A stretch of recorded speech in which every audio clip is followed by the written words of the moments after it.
Salve a amada igreja com a paz do Senhor Jesus. Como é bom estar aqui com os irmãos para louvar e agradecer o nome do Senhor. Meu coração se alegra muito de estar aqui essa noite, nessa igreja linda, com essa juventude linda. Agradeço muito ao Senhor por essa linda oportunidade. Antes de estarmos iniciando essa meditação na palavra do Senhor com os irmãos, gostaria de agradecer a Luísa e o Gabriel pelo convite, ao pastor Wagner pela confiança, porque é uma grande responsabilidade estar aqui ministrando a palavra. Bom, eu sou do Ministério Deus em Primeiro Lugar, no Rio Comprido, pastoreada pelo pastor Alexandre Andrade. Estou aqui com os meus pais, com os meus tios, meu irmão, minha cunhada e alguns amigos também que vieram conosco para estarmos todos juntos. Amém? Bom, quando me foi dado esse tema, eu achei muito interessante, né? Porque nós devemos sempre ter em nós, em nossas mentes, a importância do servir. Nós devemos sempre ter em mente do porquê que nós devemos servir. E o que nos dá esse gás, o que nos dá esse anseio, essa vontade por servir. E algo para nós pensarmos aqui, antes de estarmos meditando na palavra, vamos nos questionar algumas coisas, algumas perguntas. É justo sermos alcançados por tamanho ato de amor de Cristo, que quando morreu na cruz em nosso lugar e hoje ressurreto nos convida a propagar esse amor? É justo o Senhor ter feito tudo isso por nós e mesmo assim ter recebido essa ordenança do ID e a gente viver de qualquer maneira, ignorar essa ordenança e viver, usar o nosso tempo apenas para nós mesmos? O convite ele não foi feito não somente para uma pessoa, mas para milhares de pessoas que fazem parte do corpo de Cristo. Você faz parte do corpo de Cristo? Então o que você tem feito dele? O que nós temos feito no corpo de Cristo? Fomos convidados para servir ao Rei dos Reis. Servimos por amor a Cristo, ao corpo de Cristo, ou por algum interesse pessoal? Bom, somos jovens e garanto que a melhor proposta que teremos em nossas vidas é servir ao Senhor, que nos dá a vida. Você pensa assim? Então, desejo essa noite, irmãos, falar mais sobre essa graça que nos foi dada em podermos servir. Amém? Vamos ler a passagem tema desse congresso, Romanos 12, do 1 em diante. Amém? Rogo-vos, pois, irmãos, pelas misericórdias de Deus, que apresenteis o vosso corpo sacrifício vivo, santo e agradável a Deus, que é o vosso culto racional. E não vos conformeis com este século, mas transformai-vos pela renovação da vossa mente, para que experimenteis qual seja a boa, agradável e perfeita vontade de Deus. Porque pela graça que me foi dada, digo a cada um dentre vós que não pense de si mesmo além do que convém. Antes, pense com moderação, segundo a medida da fé que Deus repartiu a cada um. Porque assim como num só corpo temos muitos membros, mas nem todos os membros têm a mesma função, assim também nós, conquanto muitos, somos um só corpo em Cristo e membros uns dos outros, tendo, porém, diferentes dons segundo a graça que nos foi dada. Se profecia, seja segundo a proporção da fé. Se ministério, dediquemo-nos ao ministério. Ou o que ensina, esmere-se no fazê-lo. Ou o que exorta, faça-o com dedicação. O que contribui com liberalidade. O que preside com diligência. Quem exerce misericórdia com alegria. O amor seja sem hipocrisia. Detestai o mal, apegando-vos ao bem. Amai-vos cordialmente uns aos outros com amor fraternal, preferindo-vos em honra uns aos outros. No zelo não sejais religiosos, sedes fervorosos de espírito servindo ao Senhor. Amém? Amém. Antes de entrarmos na mensagem dessa noite, eu gostaria de me contextualizar um pouco na história. 49 depois de Cristo, o imperador romano Cláudio ele expulsou todos os judeus de Roma. A igreja, que cresceu majoritariamente judaica, passou a ser liderada e composta apenas por gentios. E essas pessoas eram romanos de nascimento, imigrantes, escravos, libertos, etc. Tinha uma grande variedade ali em Roma. Anos depois, com a morte de Cláudio, os cristãos judeus voltaram e encontraram uma igreja com costumes, liderança e cultura totalmente gentílica. Os judeus se orgulhavam da lei e da aliança histórica, os gentios se orgulhavam de sua liberdade e viam os judeus como legalistas. Então havia aqui uma disputa de superioridade espiritual, havia essa diferença. E isso é muito interessante nós nos contextualizarmos aqui na história, porque quando nós vemos as cartas, principalmente as cartas do apóstolo Paulo, nós vemos que sempre tem um motivo do porquê que aquela carta está sendo escrita. E aqui não foi diferente. Havia um motivo do porquê que Paulo estava escrevendo e falando isso à igreja de Roma. Por que ele estava falando isso? Havia um contexto.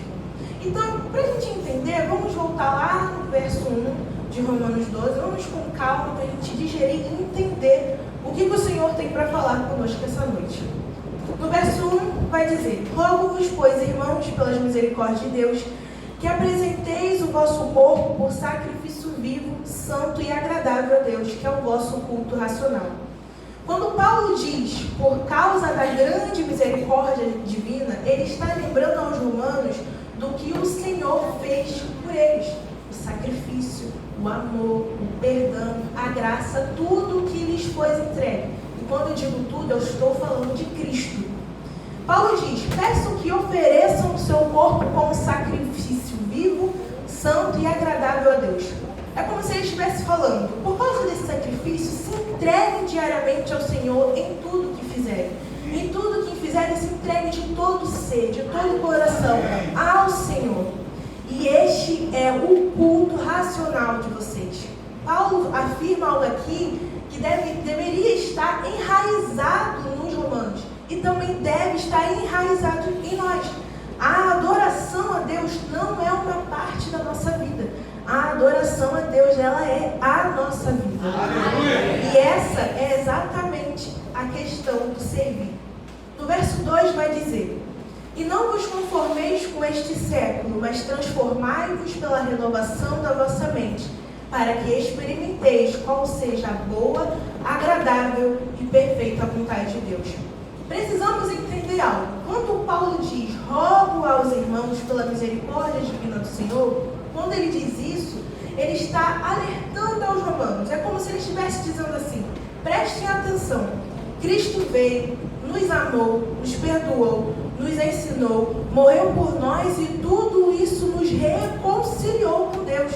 Houve uma reconciliação vertical. E essa reconciliação vertical traz uma transformação de dentro para fora. De dentro, deixando Deus transformar, através de uma mudança completa, nossa mente. E aí passamos a entender a sua vontade, que é boa, agradável e perfeita. E por fora, porque essa transformação começa a refletir no externo. E a partir disso acontece uma transformação horizontal, aonde somos reconciliados, unidos ao nosso irmão, nosso próximo. Nossa união ela deve ser demonstrada através do amor, companheirismo, dedicação, mútua ajuda. São essas atitudes que devem fazer parte do nosso dia a dia, irmãos. E como é bom nós temos a certeza em quem podemos contar, que podemos contar com o nosso irmão. Quando a situação aperta, ou quando estamos tristes, angustiados, ou até mesmo com raiva. É muito bom saber que existe alguém em quem podemos contar. Talvez essa pessoa não entenda não entenda 100% o que a gente está passando, mas ela vai estar ali ao nosso lado, ela vai estar ali nos apoiando. É muito bom saber que nós podemos saber isso, e a pessoa dizer, eu não entendo 100% o que você está passando, mas eu vou orar por você. Vamos orar juntos. E isso é muito prazeroso. Então, se houve uma reconciliação vertical e essa automaticamente impactou na relação dos cristãos entre si, por que deveria existir essa divisão?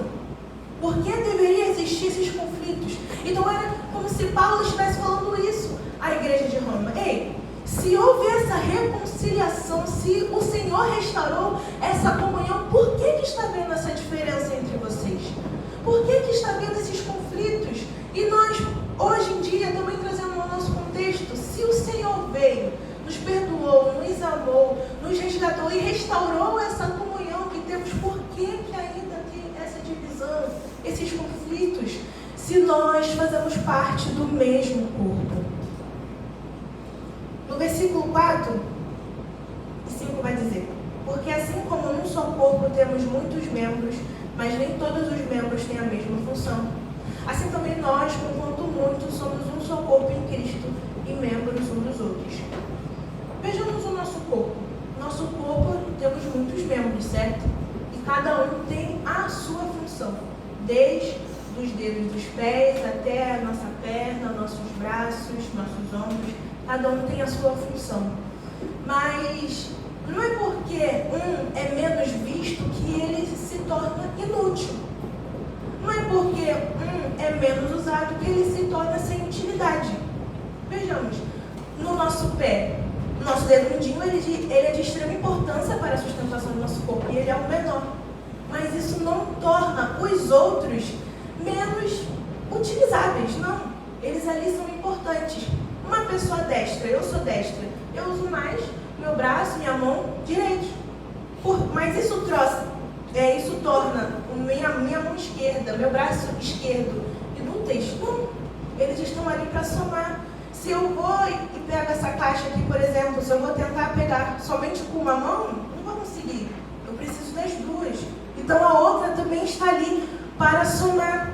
Então não é porque um tem uma função menos visível que vai ser inútil, que não vai ser um servir, vai ser sim. Paulo diz, assim também somos nós, embora muitos, ele está afirmando que fazemos parte de um corpo, e embora sejamos muitos, somos membros do mesmo corpo. Cada um com a sua função, pois se todos tivessem a mesma função, bastava juntar todos de uma vez e falar. Entenda que, quando digo função, não me assemelho à finalidade, ao qual todos ao servirmos temos a mesma finalidade. São duas coisas diferentes. A função, ela é a ação, a finalidade é o objetivo, que é o nome do Senhor ser exaltado, amém?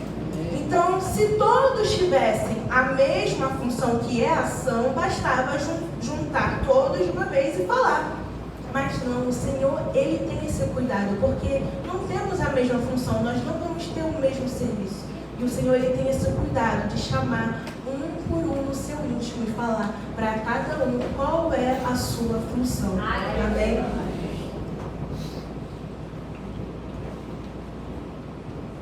Não deixe que o sistema do mundo iluda o seu coração. Hoje nós vemos muitas pessoas correndo atrás de muitas visualizações, de muito reconhecimento e querem cada vez mais ser notados e notados e notados. E eles pensam, essas pessoas, elas pensam que isso é fazer a diferença, ou até mesmo que toda essa audiência, todo esse reconhecimento o torna importante. Mas uma coisa é realmente indiscutível. Não importa se você é a unha do dedo mindinho do pé. O que mais importa é que você faz parte do corpo de Cristo. Amém. E entenda que, não se preocupe. Poxa, eu sou a unha e agora eu sou o menor. Não se preocupe. Porque aonde o cabeça estiver, ele leva consigo o seu dedo mindinho. Glória a Deus. Em Isaías 6, no verso 1 ao 8, bem conhecido, essa passagem, quando Isaías tem a visão e é chamado, vai dizer: no ano da morte do rei Uzias, eu vi o Senhor assentado sobre um alto e sublime trono, e as abas de suas vestes enchiam o templo. Serafins estavam por cima dele, cada um tinha 6 asas, com 2 cobriam o rosto, com 2 cobriam seus pés e com 2 voavam.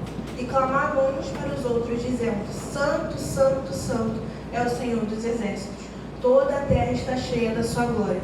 As bases do limiar se moveram à voz do que clamavam, e a casa se encheu de fumaça. Então disse eu: ai de mim, estou perdido, porque sou homem de lábios impuros. Habito no meio de um povo de impuros lábios, e os meus olhos viram o Rei, o Senhor dos exércitos. Então um dos serafins voou para mim, trazendo na mão uma brasa viva, que tirara do altar com uma tenaz. Com a brasa tocou a minha boca e disse: eis que ela tocou os teus lábios. A tua iniquidade foi tirada, e perdoado o teu pecado. Depois disso ouvi a voz do Senhor que dizia: a quem enviarei e quem há de ir por nós? Disse eu: eis-me aqui, envia-me a mim. Podemos ver aqui que nos primeiros versos Isaías teve uma experiência com o Senhor, uma experiência no seu íntimo, ao qual houve uma transformação no seu interior. E essa transformação foi tamanha que começou a transbordar no exterior. E é dessa forma que Deus começa a sua obra em nossas vidas. O chamado para servir não vem do dia para a noite. Não tem a ver com emoções, mas tem a ver com a razão. Entendimento de um Deus que te tocou dentro de um quarto no secreto. O chamado é individual. E não vem do nada com uma frase impactante: eu te vi, eu te vejo. O chamado começa no secreto, no íntimo, com o joelho no chão, oração, boca no pó, transformação no interior que transborda no exterior. E temos alguns exemplos, irmãos, de homens que foram chamados e vistos no secreto. Moisés e a sarça ardente, Samuel quando ouviu a voz de Deus de madrugada, Natanael que antes de ser chamado em público já havia sido visto no secreto. Muitas vezes esperamos que alguém diga em alto e bom som: Deus está te chamando para a sua obra, meu servo, eu te separei desde o ventre de sua mãe. É claro que o Senhor pode usar alguém para nos despertar, mas biblicamente nós já fomos chamados para fazer o ID.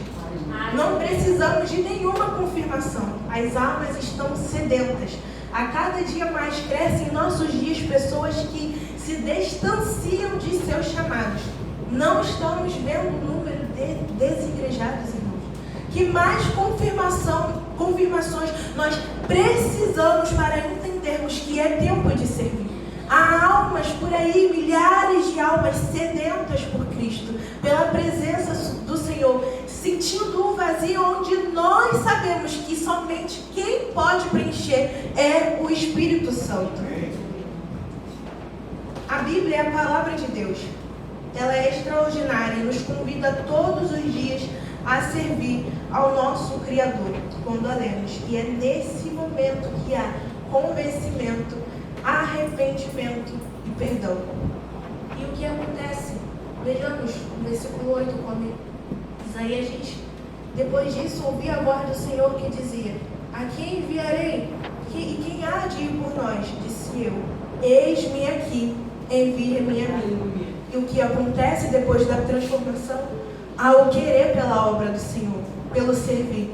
Há o anseio de não reter aquilo que o Senhor tem ministrado no secreto, porque começamos a entender que é tempo de servir.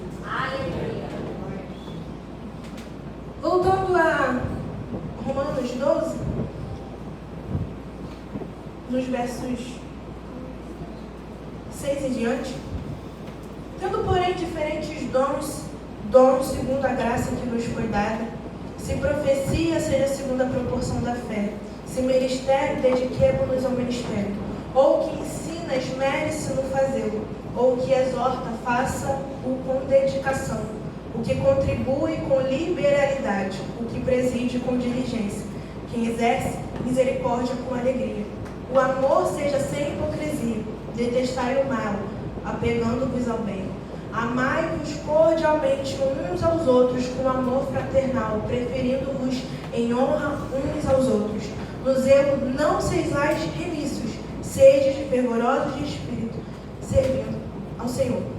A forma como servimos revelará se realmente entendemos a quem estamos servindo.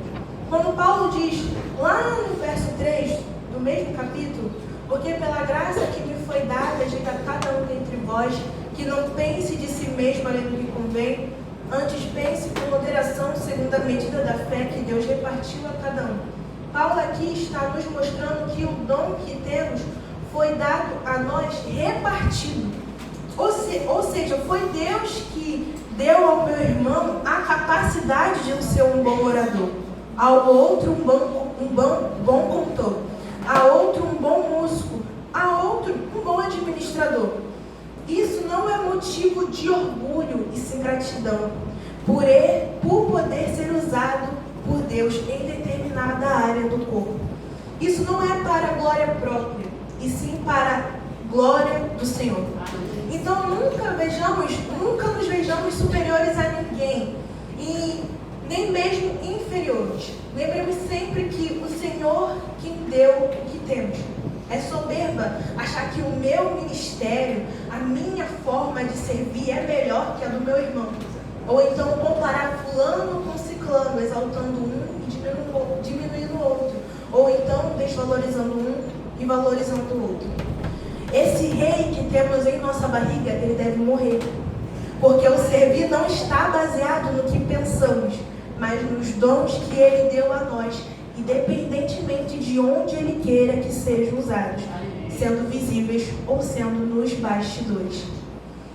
Ou seja, tudo quanto fizerdes, fazei-o de todo o coração, como para o Senhor, e não para os homens, cientes de que recebereis do Senhor a recompensa da herança.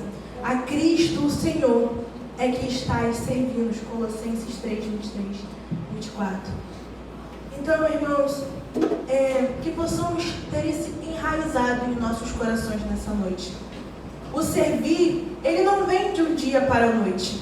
Ele não vem de um dia para a noite e muito menos de qualquer forma. O servir, ele vem de dias e dias no secreto, se humilhando e querendo mais do Senhor, buscando mais da sua presença e querendo mais transformação, querendo cada vez mais, desejando mais do Senhor e percebendo através dessa presença transformadora do Senhor, percebendo que nós não somos nada. E que tudo que pensamos, tudo o que nós estávamos achando como deveria ser ou como deveria ser feito, deve cair. Porque não importa o que nós pensamos, importa o que o Senhor tem para nós. Importa que vivamos sobre debaixo da sua vontade, que é boa, perfeita e agradável para nós. Então, o servir, ele vem de um momento no íntimo, um momento de transformação. Então, o servir, ele vem do momento no íntimo, um momento de transformação, onde o Espírito Santo nos faz entender que não é tempo de reter ou agir por nossas próprias conclusões. É tempo de obedecer. É tempo de servir. Amém, irmãos? Foi isso que o Senhor falou no meu coração essa noite.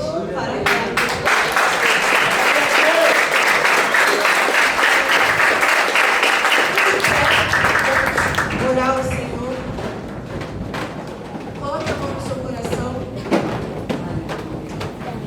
Senhor, meu Deus, meu Pai, agradecemos a Ti, Deus, por essa oportunidade que o Senhor nos concedeu de estarmos aqui em Tua casa, Senhor, para louvar e engrandecer o Teu santo nome, Pai. Agradecemos pelas nossas vidas, pelas vidas das nossas famílias.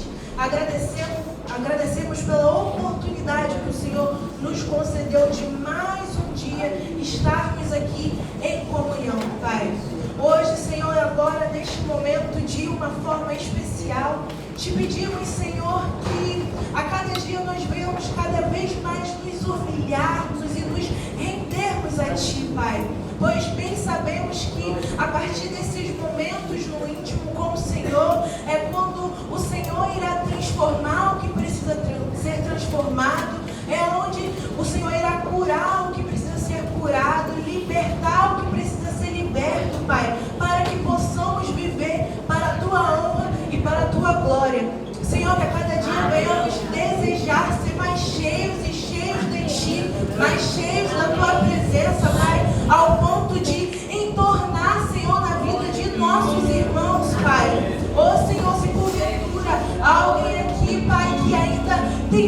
marido ainda espera uma confirmação. Senhor, fale ao coração dela, Senhor, nessa noite, que não precisa mais de confirmação.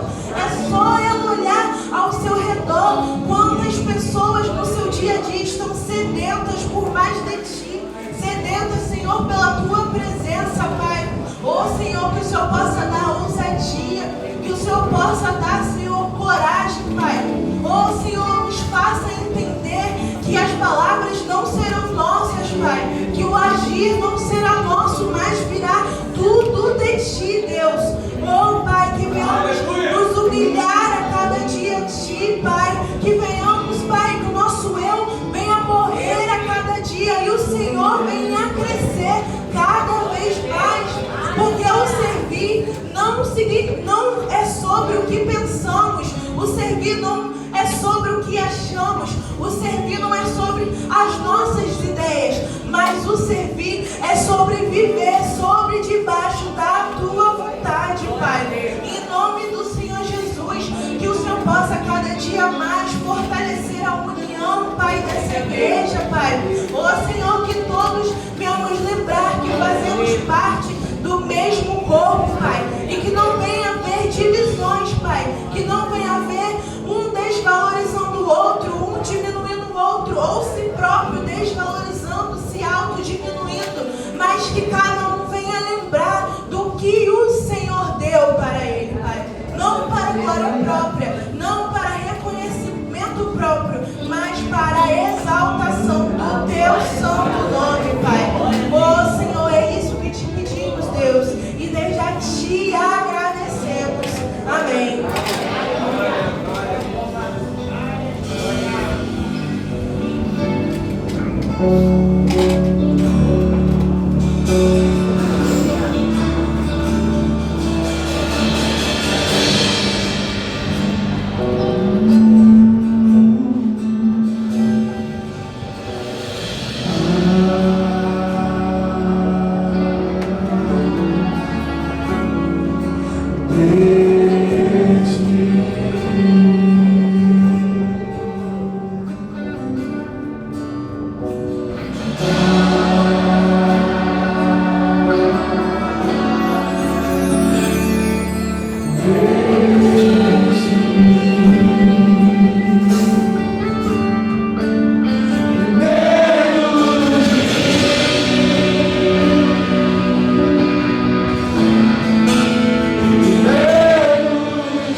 escravos de Cristo para a vida.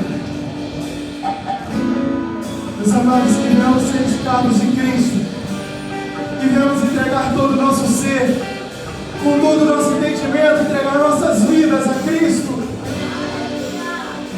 Aleluia. Porque tudo que o mundo oferece não passa de pratos de lentilha, mas o que Cristo oferece a nós é a vida eterna. É a vida eterna. Não vale a pena permanecer, vale a pena estar firme nos caminhos do Senhor. Aleluia. Se o Espírito Santo incomodou você nessa noite, se teu coração está ardendo, Senhor, eu quero entregar minha vida a Ti. Senhor, eu quero entregar todo o meu ser para Ti. Senhor, nada mais importa do que Te servir. Se teu coração está ardendo nessa noite, e você quer entregar a sua vida para Jesus nessa noite, se você entende agora que nada mais importa, entregue a sua vida para Jesus. Se alguém nesta noite, levante sua mão e diga: ei, Jesus, eu entrego minha vida a Ti. Eu entrego minha vida a Ti. Se alguém nesta noite, levante a sua mão. Levante a sua mão. E se há alguém que está afastado dos caminhos do Senhor, que você sabe que você tem um chamado, ei, como a irmã disse aqui, no secreto Jesus te chamou, o Espírito Santo te chamou. Ei, eu te chamei para me servir. E você por algum motivo fugiu desse caminho. Ei, o tempo é hoje, não perca tempo. Não perca tempo. O tempo é hoje, é tempo de servir. O tempo é hoje. Volte para os caminhos do Senhor. Se o teu coração está ardendo, levante a sua mão neste momento. Levante a sua mão neste momento. Em nome de Jesus. Em nome de Jesus. Amém. Se não há ninguém, eu creio que todos aqui estão dispostos a servir ao Senhor. Estão dispostos a sacrificar tudo, toda a nossa vontade. Ei, Senhor, que Deus viver a tua vontade. Oh, Senhor, faça o teu querer em nós. Faça a tua vontade em nós, Senhor. Em nome de Jesus. Que venhamos, Pai, ter prazer em te servir, ó Pai. Pois o Senhor deu tudo para nós, ó Pai. O Senhor entregou seu único filho por nós, ó Pai. Nós não merecíamos, mas o Senhor entregou seu filho lá na cruz por nós, ó Pai. Então o Senhor não merece menos do que o nosso melhor. O Senhor merece toda a nossa vida, todo o nosso pensar, todo o nosso respirar. Senhor, oh Senhor, que o Senhor cresça em nós e que venhamos diminuir. Oh Pai, toma todo o nosso ser em tuas mãos. Em nome de Jesus, em nome de Jesus. Aleluia. Eu diminua, Ele apareça, eu me constranjo com a sua glória, e todos serão viver na unidade, céu de todos.